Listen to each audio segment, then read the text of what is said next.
Bonjour à tous, bienvenue pour cette réaction à l'épisode 4 de la saison 2 de The Boys. Après un épisode 3 qui faisait clairement office de démarrage pour cette saison 2, j'ai vraiment hâte de découvrir la suite. J'ai vraiment hâte aussi de voir la confrontation entre Stormfront et le Protecteur. Mais on va découvrir ça ensemble. Let's go. Ok, on commence avec du Caris. Ils mettent souvent du rap français. Hein. Très souvent Gizmo en plus.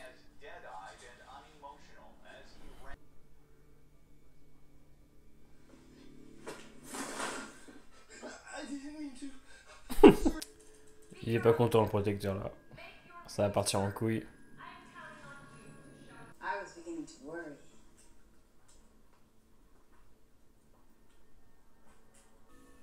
il rêve, je pense.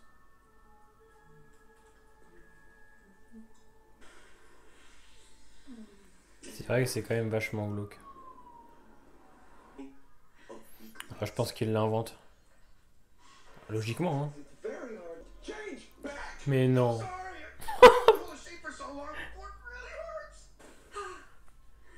Oh bordel, c'est n'importe quoi. C'est drôle, c'est... Il est froid Butcher, mais il a un cœur gros comme ça. C'est gênant.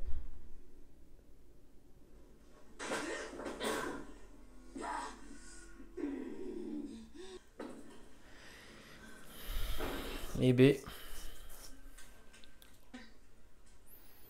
Là, il a beaucoup de temps d'écran, la Black Mirror, là. Ils ont du mal à discuter, hein.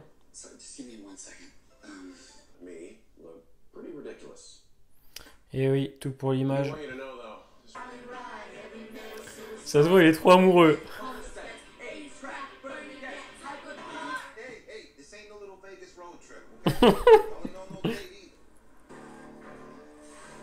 Putain, mais qu'est-ce qu'il fout Butcher, putain.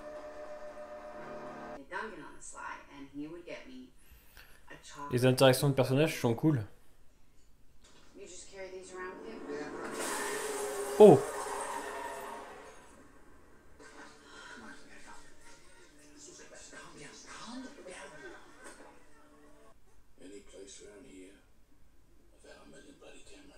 Oh putain.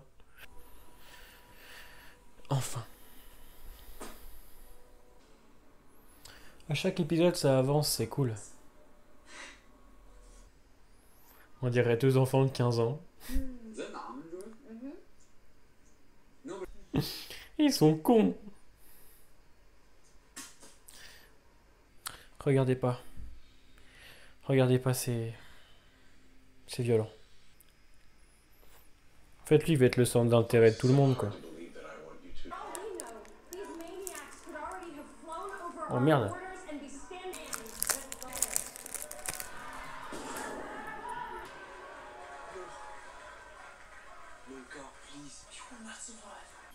Je trouve que le rythme est quand même assez lent. C'est un peu long. On comprend un peu mieux la crème dans cet épisode.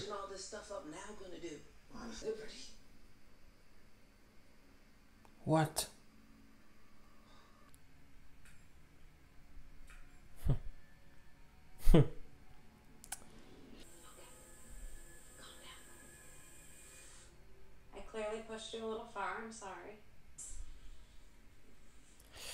Qu'est-ce qu'elle est maline. Il est encore là, ce con. D'accord, ok.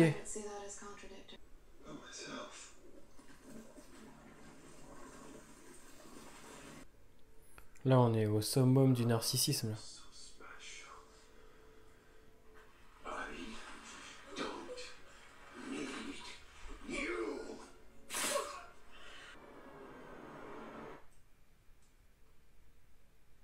Long celui-là, hein. Putain long, hein. Mais on va en parler ensemble. Parce qu'il y a des choses à dire, mais ouais. Le rythme était quand même... je vous cache pas que les 1 heure d'épisode, je les ai sentis passer. C'était quand même assez long. On est sur un rythme très lent pendant 1 heure, avec du développement de personnages, essentiellement, surtout du côté de la crème, du protecteur et de Butcher. Du côté du français, de Kimiko, de Yugi et même d'Annie, voilà, il se passe rien d'incroyable. Mais c'est surtout du côté, en fait, voilà, comme je dis, de la crème, de Butcher et du protecteur qui va se passer des choses. L'épisode est clairement beaucoup plus sombre que les autres. Il y a de l'humour, comme ils font d'habitude, mais on est quand même sur un épisode, voilà, qui est plutôt sombre, où on va parler essentiellement de l'amour, le français qui explique qu'il a embrassé Kimiko et qu'elle a refusé, lui qu'il aime et qui aimerait que ce soit réciproque. On va avoir aussi Annie et Yugi qui eux sont clairement amoureux. Dans cet épisode, ils ont un côté clairement adolescent, un peu style le premier amour. Ils s'aiment mais leur amour est impossible. Et de l'autre côté, on va avoir Butcher et Becca qui eux sont dans une situation vraiment très tendue parce que Butcher aimerait la faire sortir mais Becca ne peut pas parce qu'elle a l'enfant du protecteur. Et on sent clairement que Butcher n'a vraiment pas très envie d'avoir le gamin avec lui. Parce que premièrement, ce n'est pas son fils et c'est un super. Et vous savez très bien le rapport qu'a Butcher avec ça. Bon, alors même si le rythme est vraiment très lent, ce que je vais trouver bon avec cet épisode, c'est le développement de personnages. Surtout du côté de la crème, on comprend un petit peu mieux comment il voit les choses. On a son passé,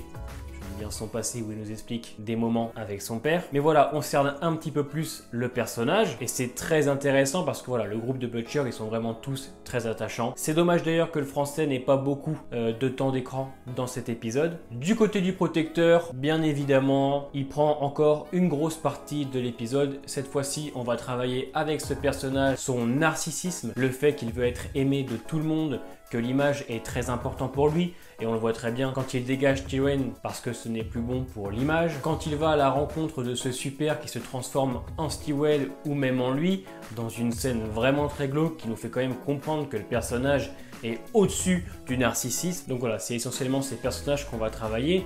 J'ai bien aimé aussi les interactions entre la crème et Annie. C'est bien de voir des interactions différentes entre chaque personnage. Les dialogues sont toujours aussi bons et aussi prenants. Là, ce que je vais malheureusement regretter dans cet épisode, c'est vraiment le rythme. Vraiment, je me suis un petit peu ennuyé à un moment donné. Après, je suis un peu fatigué, j'ai pas beaucoup dormi. Donc c'est vrai que voilà, j'en avais un petit peu marre. C'est pas qu'il se passe rien, c'est que je trouve que c'est long quoi.